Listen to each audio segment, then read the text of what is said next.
That's what I was saying before, where like, because then the toothbrush was, where it turned on and you could feel it all the way up. We're rolling. Are we? Welcome to FUDGE News. Basildon has been shortlisted for the UK Town of Culture Award. that's funny in itself, isn't it? The winner will receive £3 million and go on to host a season of culture in 2028. Now, they should be able to make the winnings stretch quite far, as the chewing gum pavement mosaic is already finished and the Lonsdale tracksuit float will be sourced entirely from local donations and the sale rack at Sports Direct. Let's hope the giant Hollywood-style light-up Basildon sign doesn't become too much of a tourist trap for pictures, because that is on the side of an A road and will almost certainly result in casualties. I think it's brilliant, mate. Like, it's about time, isn't it, that true British culture is celebrated in this country. Basildon has for many years been subjected to negative stereotypes and stigma, and I think I've made it very clear that I am not doing anything to change that. We're going to go live to Axel in Basildon Town Square, who is trying to prove that Basildon is worthy of this culture award by seeing if he can spot any other black people. Yes, Pat, unfortunately, there are... Right, that's enough of that. We know what the answer is anyway. Next up, Anne Widdecombe was found dead in her home with serious injuries. Shortly after that, the first suspect was taken into custody. People started kicking off online after the media plastered headlines with the fact that he was white British. And when he was eliminated from the investigation and released the next day, he was simply just a man. As soon as he was innocent, his skin colour and nationality was not that important. They then got another suspect who was also being arrested on suspicion of murder, who was once again white British. Now, I'll be honest, that is quite funny, isn't it? Like, at this point, the media, they're just rage baiting people, aren't they? And they're falling for it as well. There's definitely someone in that editor's room somewhere being like, oh, put white in there. Trust me, that it's going to be fucking hilarious, man. Like, they're going to lose their minds, isn't it? Very quickly, he started saying that it wasn't a politically motivated attack before they even knew who did it. Now, I never really fully understood what gaslighting was, but if I had to guess, I'd say that's probably it. The latest update now is that counter-terrorism police have taken over the investigation, and if there's one thing that we know about terrorism, it's that it's never linked to political motivations. Apparently, the current suspect drove 300 miles with a wooden stick. Now, this was supposed to be a targeted, planned attack, yeah?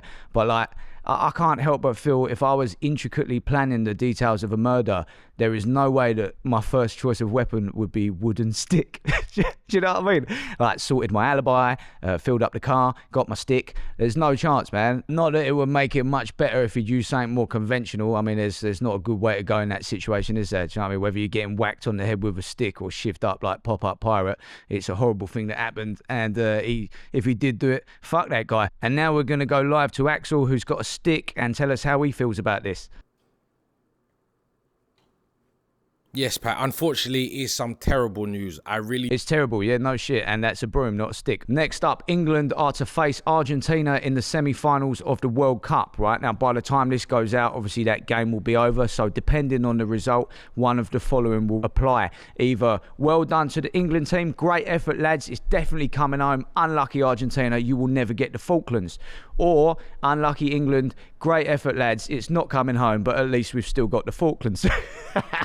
All right, that's enough of that. It's been reported that over 2,700 deaths have been linked to the May and June UK heatwaves.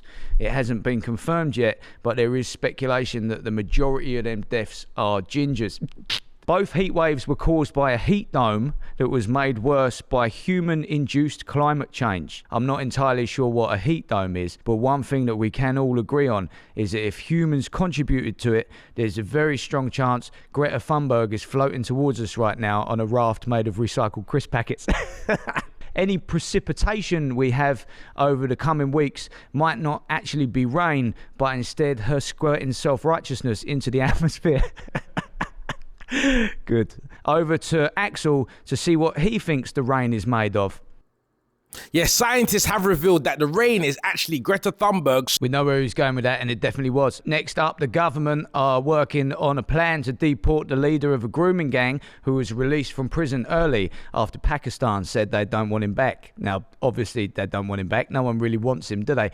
That would be mad. But I feel like that probably shouldn't be a choice. Do you know what I mean? We're not a recruitment company recommending a candidate for a job position. It's more like when you adopt a kid and he turns out to be an arsonist, doesn't it? If he sets fire to your conservatory, you you take him back, don't you? Like, you don't go, this kid's a nutter, he's your problem again. And the government can't turn around and be like, no, we don't really want him, mate, he's bad news. That's mental. People are also annoyed about the fact that he's been let out early, kicking off a debate about prison overcrowding. The government's stance on overcrowding is that, you know, we need to let people out early so that there's room for all the new criminals and the ones that reoffended. They say it's really dangerous running out of prison cells, and that is not something that we can let happen. Now, look, I'm not the smartest geezer in the world, but that does kind of sound like we might need another prison. In case anyone from the government sees this, I've put my workings out up on the screen. The Iran-US conflict seems to be trickling along still. Not sure what happened with the peace talks, but judging from all the bombings, I'd say they probably didn't go that well. It's a bad time to be a sailor, because that Strait of Hormuz has been fucking getting it, mate. Every time a tanker gets hit, our fuel prices go up. It's only a matter of time before petrol station workers have the same level of power as Harvey Weinstein. You'll be in a BP services with the blinds pulled down, with a geezer on minimum wage going, so how much do you really want this petrol? 15 years from now, there's going to be another Me Too movement, all based around dudes sucking dick for a tank of unleaded. So long story short, chill out Iran. Now we're going to go live to Axel in a BP to see how many dicks he would suck to get to his destination. About 10. Fucking knew it. Anyway, on the topic of Iran, a British couple were jailed a while back. They were given 10 years each for espionage, right, while they were on a motorbike travelling holiday from Europe to, I think it was Australia. Obviously, like, they weren't spying. They probably had a Polaroid taking pictures of some dead statue. They got spotted looking a little bit too interested in some spiritual cracks in a wall that she read about on Pinterest. And they thought, here we go. We've got a couple of Nazanin Zaghari Ratcliffes on our hands here. We'll nab them. That's a lovely payday. Next thing, they're cuffed in the back of a Hilux looking at a bullshit life sentence for crack spotting. This is all speculation, by the way, but if you're going to speculate, do it well. Do you know what I mean? I think I nailed that. The husband has just had his sentence extended by 2 years for talking to the media from his prison cell in Tehran. No lawyer, no translator, didn't even tell him he was going to court. Them poor cunts, mate, I feel for them, I really do. I mean, there's a lot of people out there, isn't there, that they travel with no issues at all, and they give other countries the benefit of the doubt. But personally,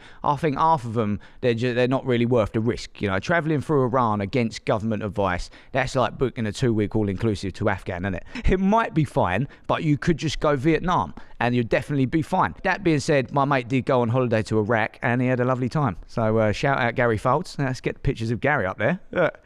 He's well happy, isn't he? Personally, I have a little rule, you know, don't visit a country where they'll stitch you up for political reasons. Admittedly, the UK might have stumbled slightly into that category as of late, but I wouldn't say balancing it out with a little road trip pit stop in a totalitarian dictatorship is a smart play. But, you know, what do I know? It could happen anywhere, couldn't it? I mean, like look at Italy. I love Italy, but look what they did to Amanda Knox. And also, they were Nazis. We let them off quite easy for that, didn't we? Probably because of the pasta. Pasta is good, isn't it? You know what I mean? Pasta, you can forgive a lot for pasta. I mean, anyone out there on keto might not be blinded by the taste of pasta and is probably still thinking about the war. But anyway, that's the news.